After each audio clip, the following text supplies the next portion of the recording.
Day one of Chicago Bears training camp is officially in the books. Welcome in to the Windy City Chicago Bears podcast. I'm at the Carm. He's at Herb Howard. Herb Howard, Mark Carmen. We don't have to do this Twitter thing. I don't know. I'm getting weird already at the start of the show. Herbie, first of all, we got to meet Robert Quinn. That was the weirdest, greatest moment of my day because if you've been following the show a little bit, I've been loving your Robin impersonation, and then I knew he was talking today, but I had forgotten about it, and then like at the end when they're bringing people in, here they bring Rob in, but I don't recognize the dude. I've never seen him without his helmet on, and here he comes walking in, and I thought it was I thought it was the offensive line coach. I didn't know who it was. No, he looks like that, man. He comes in, he's got this demeanor. You would never think like that. That's like a Pro Bowl defensive end in the NFL right there. You wouldn't think that when you saw him. I didn't he looked old. He looked straight. I'm like real old. And then he got up there and he did all of it. I pulled a couple cuts on it. We could play, I guess, in a little bit here, but it was weird too because he's getting all these questions about getting traded, and he's like, "Well, I thought I did a good job last year." And I'm like, "Dude, you're getting traded because you did a good job." What are you talking about? Like, did he really not understand why he was getting traded? Like, not that the Bears didn't want him, but that other people do. I think he wasn't kind of putting those two things together. He was like, listen, I set the single season franchise sack record last year.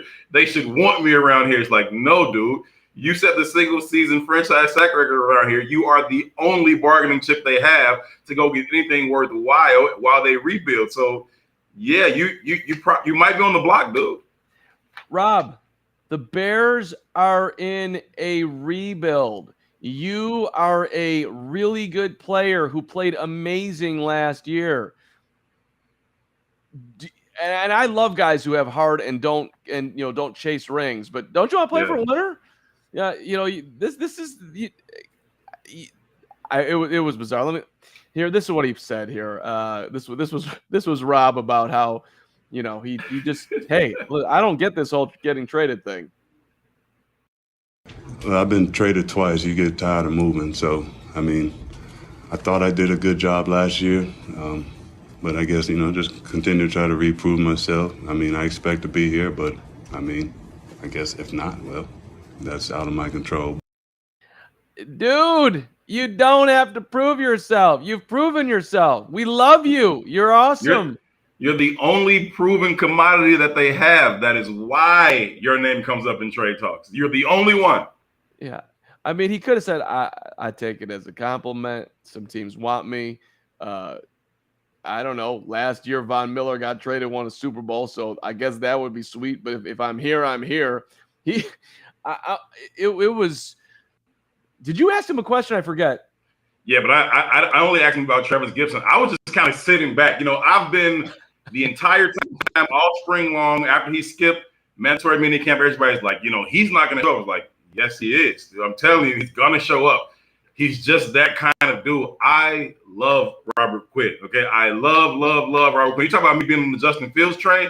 I am driving the Robert Quinn train. Like, I love that dude so much. So I was just kind of sitting back, letting everybody ask their questions and just watching him respond because it's hilarious to me. The way that dude is seemingly so aloof is like gold to me because to me, what it really is he has proper perspective on life, right? Everybody else is like football. This is everything. And he's like, yeah, I love football and I'm really good at it.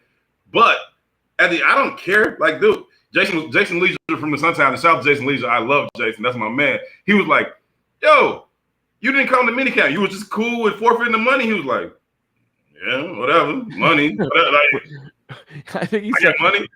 Pretty much. Like that's him. That is him. I love that dude, man.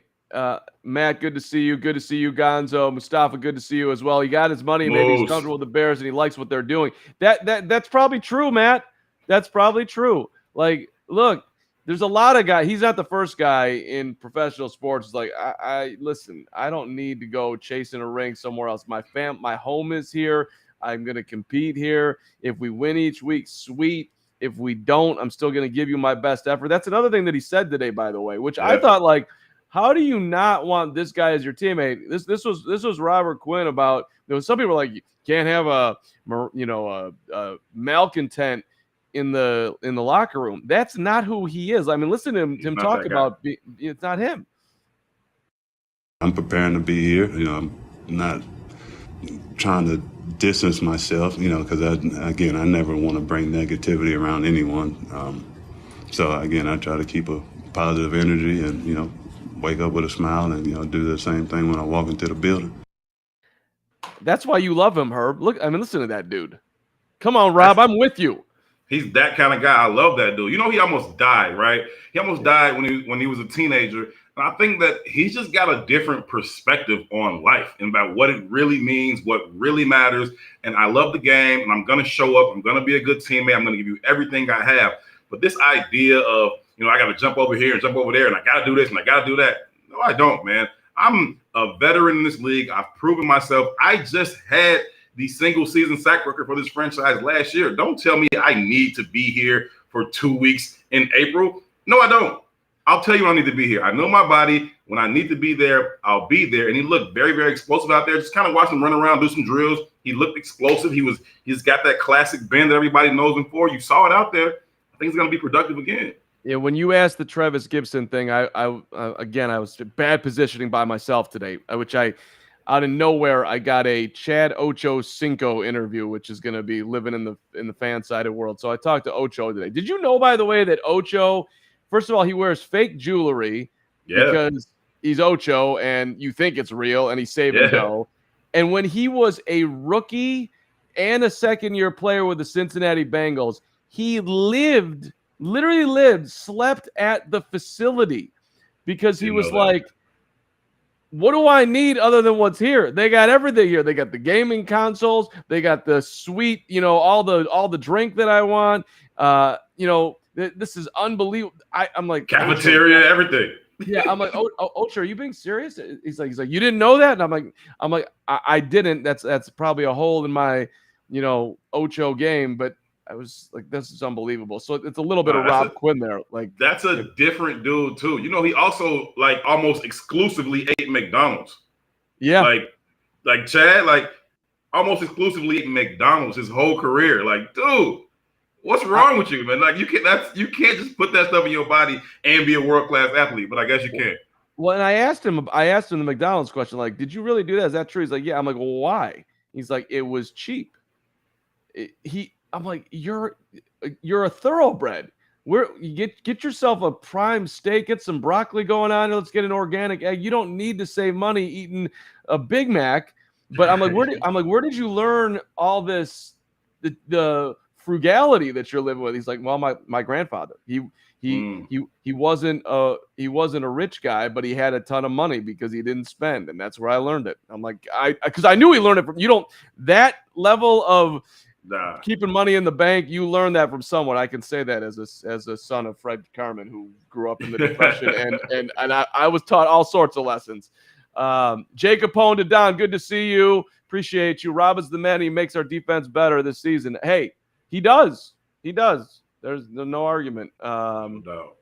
Yeah. So and Matt, you're admitting that you were wrong on Quinn. I'm not exactly sure what, but I guess I'm assuming that you thought that he was a prima donna, wanted out of here. That's not the case at all. And what do we got here? Mustafa laughing as the fellas. Quinn was talking. All I could think of was Herb on the podcast. Hey, man, I love that dude. Imitation is the greatest form of flattery. I love imitating him because, I like the guy. I love that dude, man. I love everything about his demeanor, his game. I love it, right? And I shout out to Caitlin Sharkey, who asked a really, really good question during that piece. His first year he came here and it was very disappointing. He didn't really produce, and everybody's like, oh, this isn't going to work out. They gave him the money. He's done playing ball.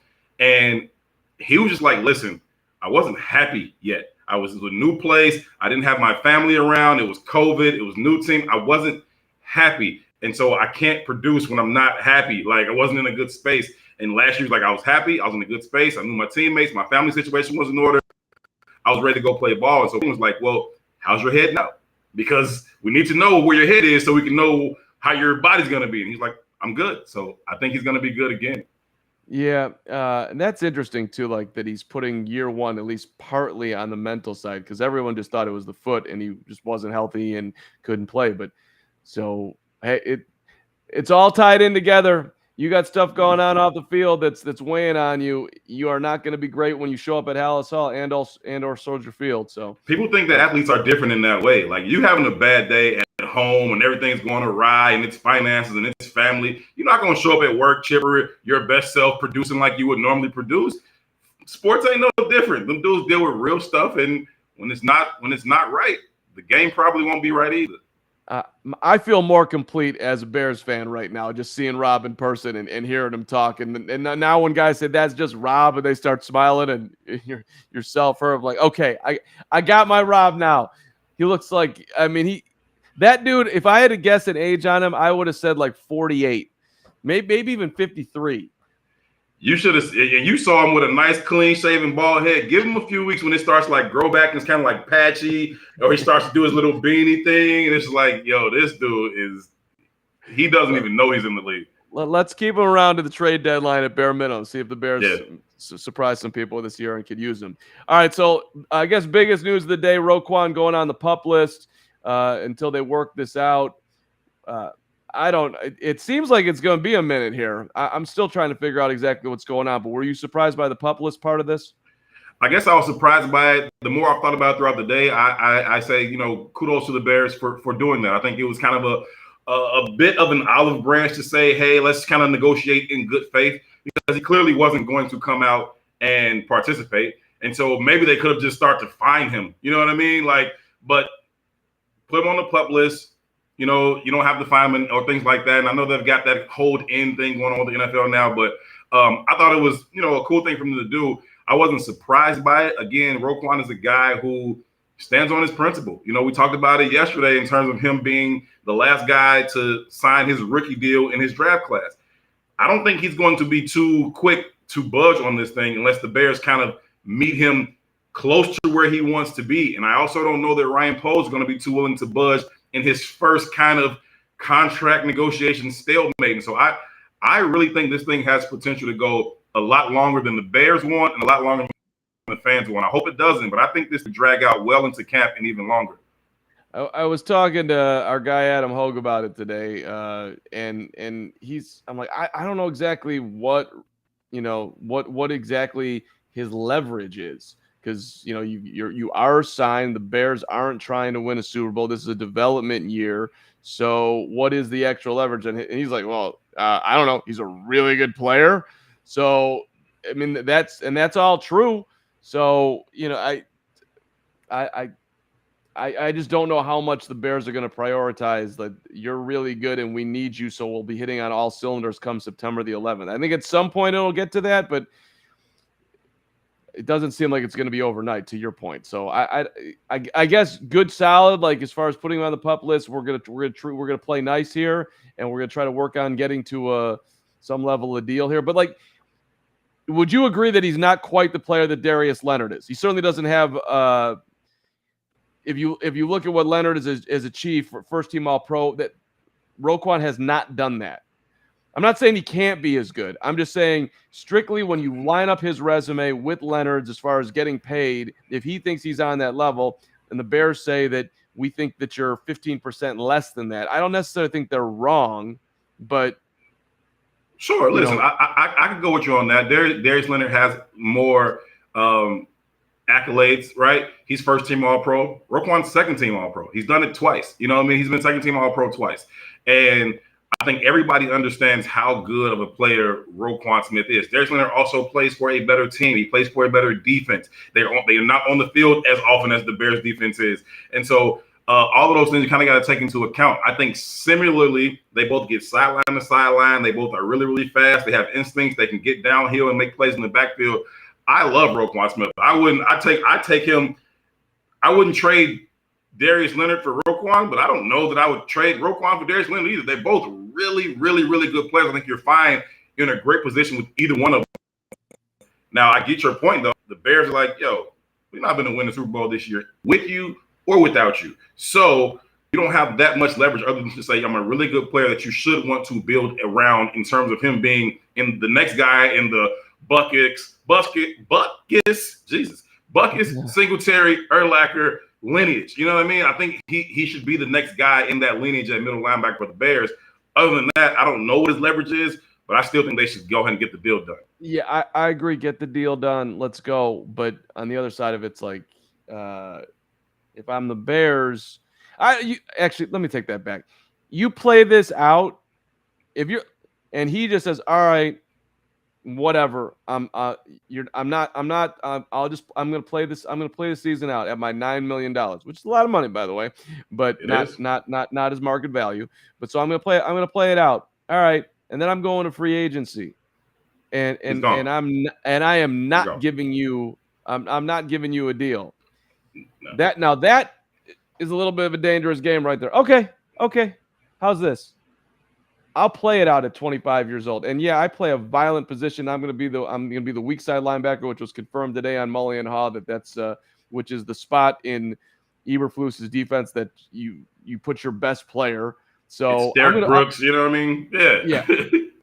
I'm gonna get 7 zillion tackles in this spot. I'm gonna dominate, and then I'm gonna go out and maybe I'll make myself the highest paid linebacker in the game coming out of here. So, at any rate, okay.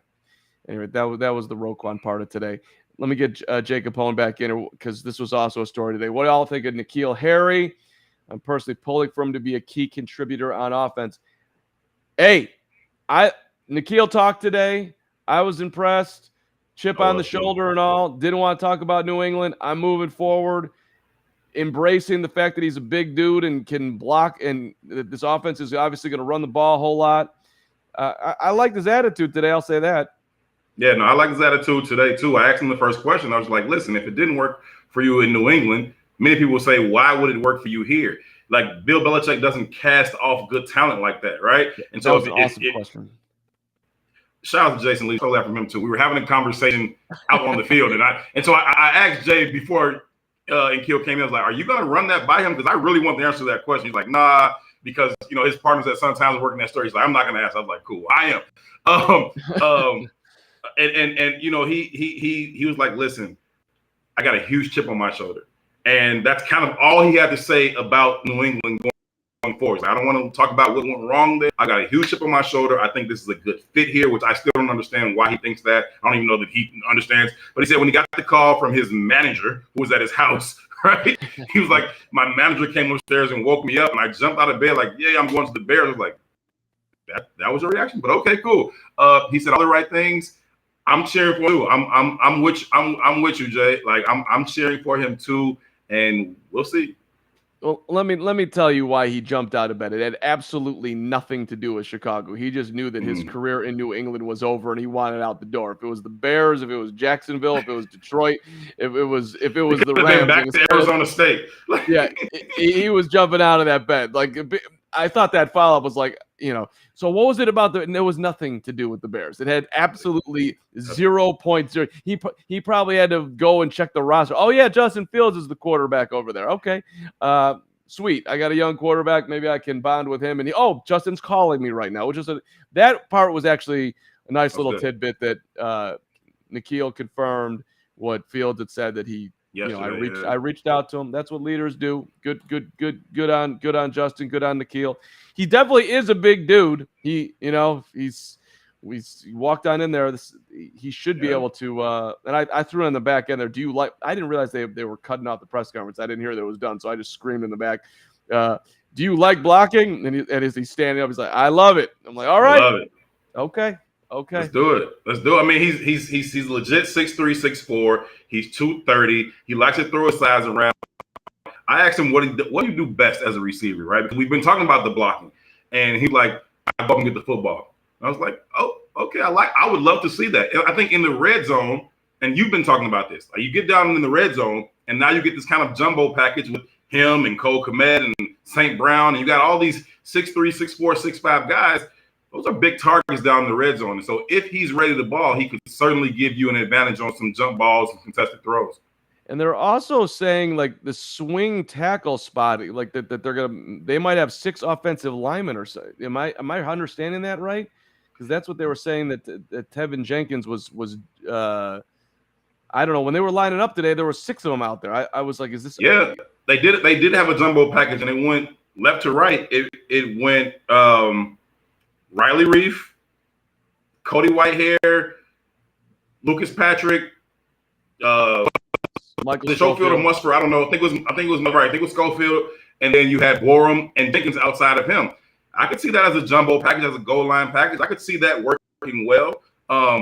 Also, though, Riley Reef and Braxton Jones were kind of flip flopping at left tackle with the first team. It wasn't Tevin Jenkins, right? It was Riley Reef and it was Braxton Jones. Now they go that jumbo package. You put Tevin's big stuff on the right side. That makes sense.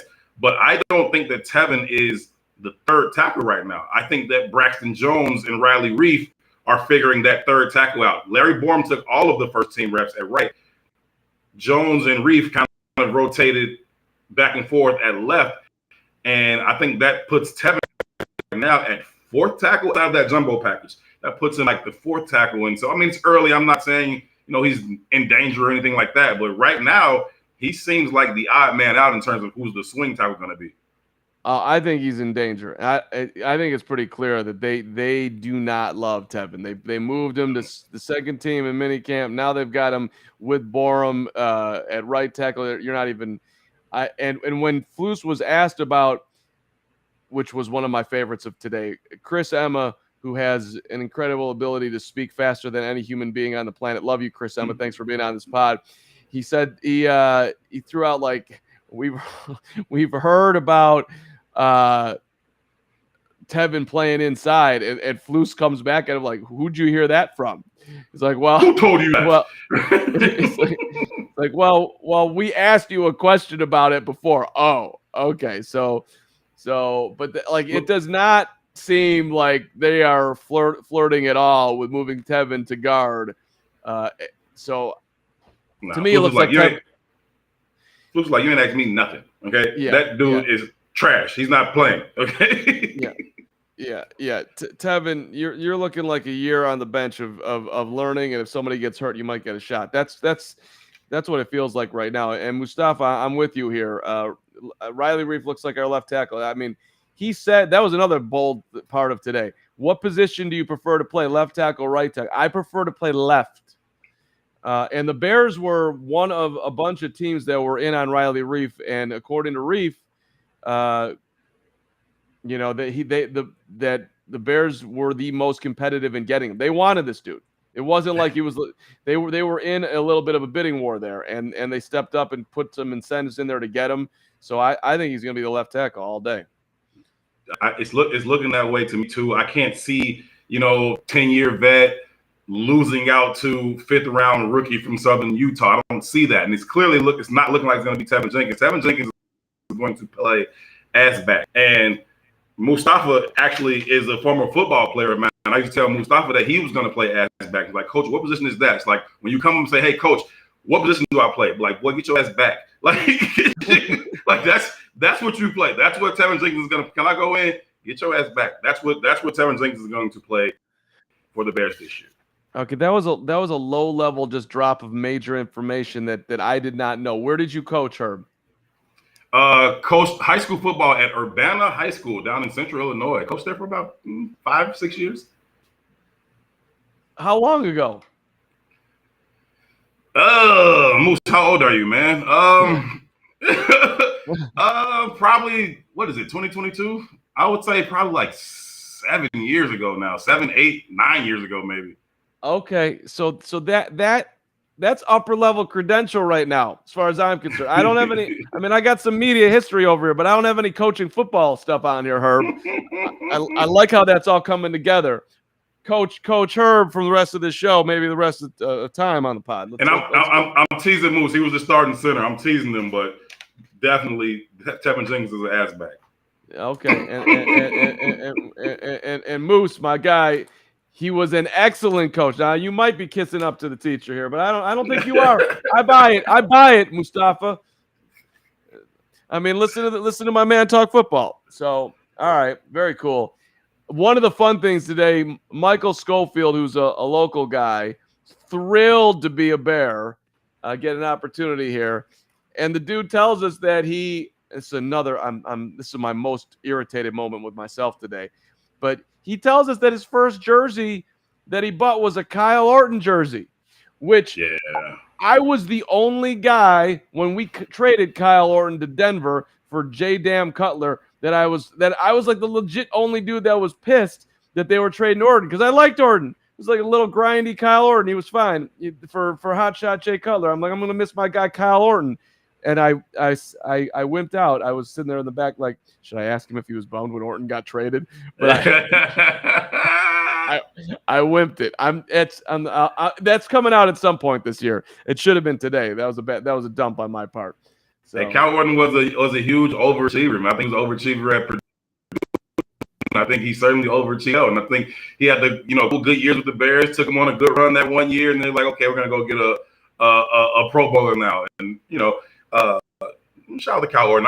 You know what I didn't like? I didn't like the way his jersey looked. I'm real superficial like that. I'm real petty like that. I didn't like the way the arms on his jersey just kind of flapped in the wind a little bit. Like tuck him, do something. Like you look bad. You look bad. I don't like it. I mean, what bothered me about him, he was slow as hell. And when it looked bad, it looked real bad. But he was, and when you go back and look at his numbers, he wasn't exactly Mr. Accurate. But I somehow feel he's top 10 Bears quarterback all time. Easy. Yep. Maybe top like 6 or 7. He's up there. That's depressing. It is. We got to edit that out of the pod. That's a terrible feeling. Kyle Orton's in our top 10. Is that true? Hold on, let's do it on the fly. Yes, it's true. Hold on. Go. All right. Okay. I'm just gonna do it just not in any order. Cutler's got to be in there. If you're putting Kyle Orton in there, then I'm gonna put my guy Josh McCown in there. Dude, Josh McCown. Okay. You still won't get to 10. It's fine. I disagree. You still won't get to 10. Okay. All right. Hold on. I got McCown. I got Jim McMahon. That's 3. I got Sid Luckman. That's 4. Eric Kramer is 5. All right. Let me keep going here. Jim Miller is 6. Okay. I mean, if I had Ed Obradovich on this show, he'd scream at me to put in Rudy Bukic, and Ditka might say the same damn thing. But I don't know if I can put Rudy Bukic in it. Let's keep it current. Let's go from 80s on. Okay. I mean, I can't say Doug Flutie. I can't say Steve Fuller. I can't say. I mean, they're all the same. They're all the damn same. Where are you gonna go? Like you're gonna go like Moses Moreno on me? Like what are we doing? I can't do Moses Moreno. Rex Grossman took us to a Super Bowl. You got to put him in the top 10. Better quarterback, who had better stats, Trubisky or Orton, which gets me back to training camp, by the way. I think we got to give it to Mitch. He can be in the top 10 too. That's the problem. That's what I'm saying. That's the problem. This is gross. All right. There's one guy who always comes up in this conversation. I can't think of his name. He's a black quarterback, maybe like the 70s or early 80s. What's his name? Vince Evans. Evans. I can't vouch for that, but is he? I don't know. I liked Vince Evans, but Vince Evans was not. He wasn't great, and okay. They had the left-handed cannon and Bobby Douglas too. If we're going back that far, so, but I don't. Kyle Orton's top 10. Kyle Orton's top 10. I guess he is. Kyle Orton's in the top 10. Shout out Kyle Orton. And Justin Fields too. yeah. We didn't even mention Fields, which. Justin, you're in there, buddy. Hey, 2-8 and all of it. You're in there. All right. I want to know. Hit us up in the chat here. Mitchell Trubisky jerseys were on sale today for $20. So they're selling white and blues for $20 and blue and whites for $20. I tweeted it, and Herb, you said I will take neither of the above for $500, Alex. So you know what? I think I might have to buy a Trubisky tomorrow. I think I might have to step in and I can't be that unprofessional and wear it around because I'm a media man. But maybe I should buy a Trubisky. I mean, $20. No bueno. That is no bueno. Like I would buy that jersey for $20 only if it came with a $21 gift card to like something else. Like you know what I mean? Like there's no way that no. I saw I walked right past that booth. I said, "Are those Mitch Trubisky jerseys? Like, do the Buffalo Bills know they're selling these?" Would you pay? Is there anybody in this? That's not what I wanted to do. Excuse me, Eddie Goldman. Is there anybody who's watching right now that would pay $20 for a Mitchell Trubisky jersey? Are you out there? 20 for like, hey Bears. Not even if he signed it. That's a sunk cost. Don't put that out on your training camp. That's just bad juju. It's bad. Like, it's embarrassing. Like, okay, you're not. This is not the Salvation Army. You're just. If I was George McCaskey, I walked by and saw that as you're trying to get people excited for the team. Like, what? Why do we got it? Why do we got a Trubisky jersey hanging out here? It's like, terrible. It's terrible. Come on. I could see if it was a Cal Orton jersey, then I'd be fine with it. You know what I mean? Yeah. Adam Dobbs, I got you. Sign me up for a $20 Khalil Mack. Sure. Khalil Mack for 20. I'm in. Sure. I mean, give me a 52. Sean says no. Matt says no. CBP says hell no. Like, I just couldn't. I'm like, okay, you guys are doing a nice job over here with the $8.50 Miller Lite, which is a borderline bargain nowadays. You know, sure. I'm not sure what it is at Soldier, but it's got to be, I don't know, 13 beers. Last game I was at Wrigley. Beers are $13. George would say, "Why aren't these 30?" That's funny, Matt. That's funny. Great stuff. That's great stuff. Right. You're CBP, exactly. Just take them over. Donate. You don't need to make another $100 on the 5 people that are gonna buy a Trubisky jersey and who still think he's on the team or whatever. Like, just want a Bears jersey and it's sweet for fun. But I might buy one tomorrow. I made sure to back past that booth when I lived. Looked untouched to me. Maybe they put some more up there, but it looked untouched to me. I don't think anybody bought it. Sure. All right, I'm getting the phone out tomorrow. I'm just going to interview the concessionaire at the Trubisky. Has anybody bought any of these? Anybody stepping in? Which you're gonna get that kid fired. that might not be a safe move for someone to speak, but that's up to him if he does. I love people coming out and tomorrow's like the first open practice. Open practice. I'm not sure who was all there today. There's a lot of fans there today, but so today they had a community day and I think like season ticket holders. So I think you saw season ticket holders and like community organizations. There were a couple of high school football teams. I saw they had the Highland Park football team out there, kind of as a special guest. They put them on the field after practice. Let them take some pictures with Justin Fields and Jalen Johnson and Darnell Mooney. And shout out to those kids because Highland Park isn't that big, and some of those kids were directly impacted by the tragedy they experienced last month, or earlier this month. So that was cool for the Bears to do with that, and there was a lot of different organizations out there. I saw a lot of cool organizations that were out there represented. So today was a community day. Tomorrow will be open to all the fans. The tickets are free. So, and this is especially with community day. This is the wrong thing to say, but I'm going to say it anyway. When you walk in. It's 10 in the morning, by the way, when people are coming in, all right? Yeah. Guys, it's 10 to noon. When you walk in, there is a coffee stand, Kona coffee or whatever else, and then there's a bone of beef stand. All right, it's 10 a.m. You just got here. I know you want the whole game day experience, but I just saw this one family they had bought up all the bone of beef and they're sitting around a table just going nuts. I'm like,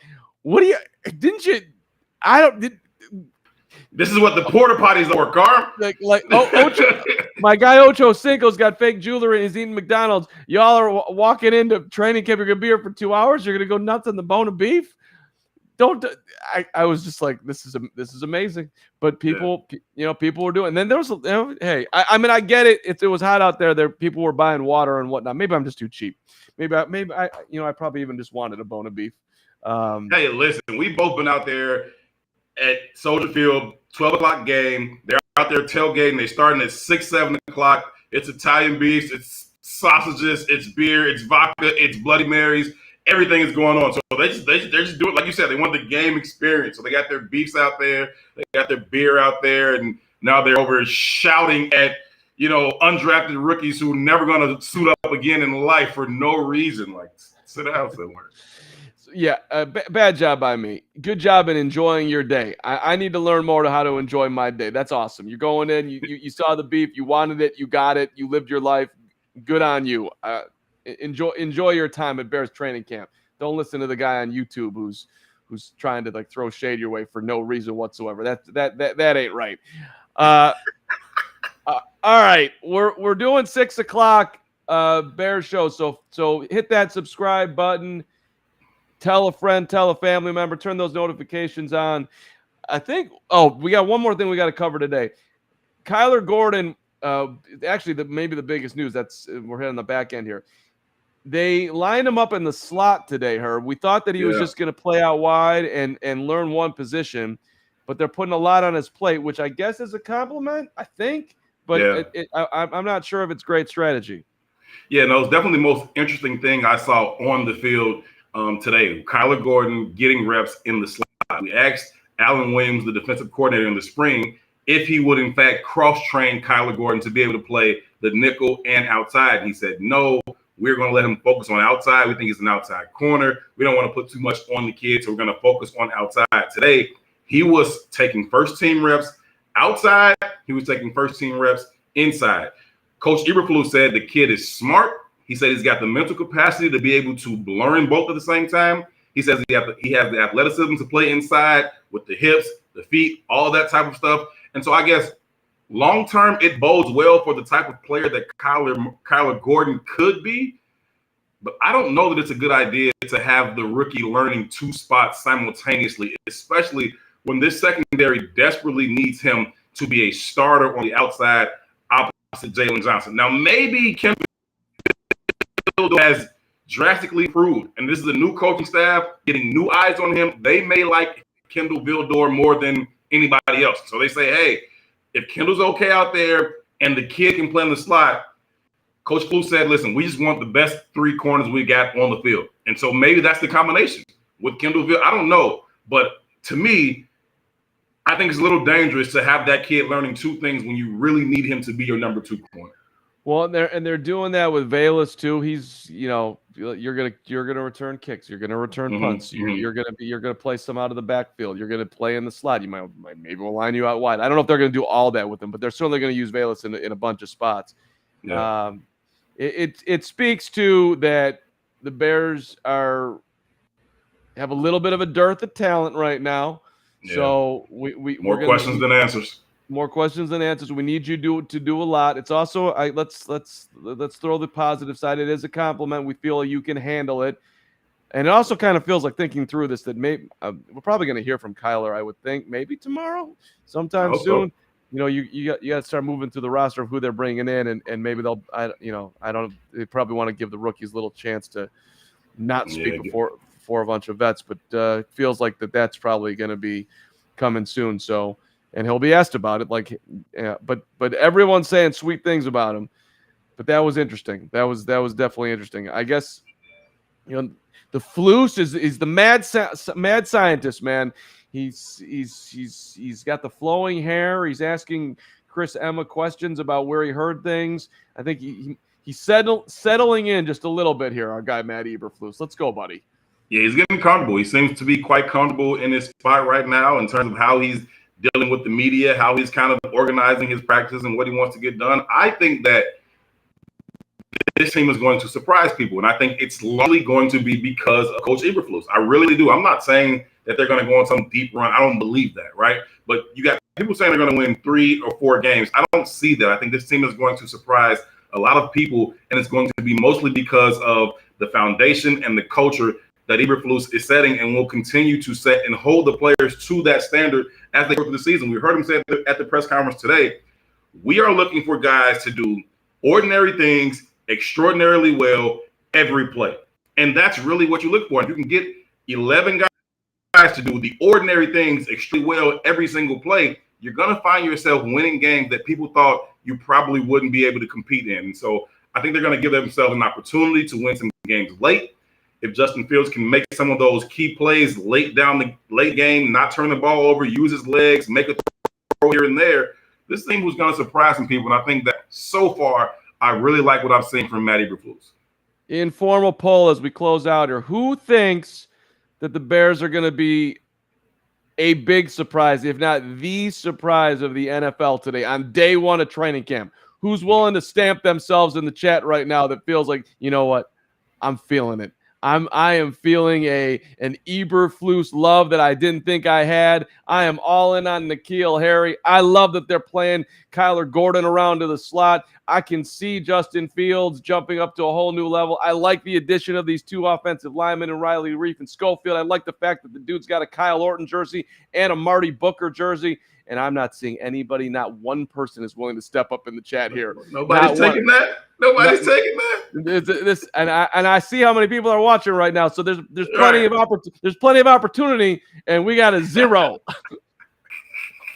I don't know what that says, but it says something. I think they understand this probably isn't, deep run year. This isn't, they aren't going to make a run to the conference championship or anything like that. But if you're talking about them winning 3 or 4 games, I think they're going to be closer to 7, 8, 9 games. And I think that's going to surprise most people. Okay. You're out on that limb by yourself right now. You and Matt's your first follower. Oh, Adam Dobbs, you're in there too. All right. Matt, you were the first follower, and Adam's taking it into. I'm feeling it. I'm taking a lot of the staples. Okay, in the fantasy draft. Okay, and here we go. Yeah, they're going to be better than the national media thinks they are. Okay. I mean, what's the over/under? 6.5? I'm taking the over on that. I'm taking the over too, but I'm kind of like I'm. You don't feel that good about it? I'm taking the over. Right. I'm taking it. I'm in. Let's go. But I wouldn't want to bet a whole lot of money on it. But let's, I got my Mitchell Trubisky $20. I'm gonna press on that jersey, and double or nothing on the Bears going over. Hey, we'll see you all tomorrow at 6. Herb, great stuff today as always, my friend. And thank you. Yeah, thanks everyone jumping in here as we get this thing off the ground. We are over 2,100 subscribers now on the YouTube, so we appreciate it. Let's keep it rolling. And tell a friend to tell a friend. Invite somebody. Send the link to somebody. Tell them come check us out. And we told you guys to say hello today, but we forgot the practice was closed. If y'all out there tomorrow, definitely come through and say hello. Yeah. Get on out to Hallis at least one time this summer, or before in training camp. It's a cool experience. Like the walk in and just to see it's all great. And then after about 10 minutes, you're going to be bored. But that's when you just start having that conversation that you haven't had with whoever. And then something cool will happen, and then you'll go home, and then that'll be the day. It's worth it. It's worth the roll. All right, thanks, Matt. Thanks, everybody. Sean, you're in there too. You're rolling with Herb. We got a crew now. There's at least 4 of y'all. Bears, biggest surprise in the NFL. Damn it. We will see you all tomorrow night at 6. Thank you so much for watching. Peace. Wrong one. Had it. Was doing it right. You was on a run too. I was. Well, I'll say goodbye now.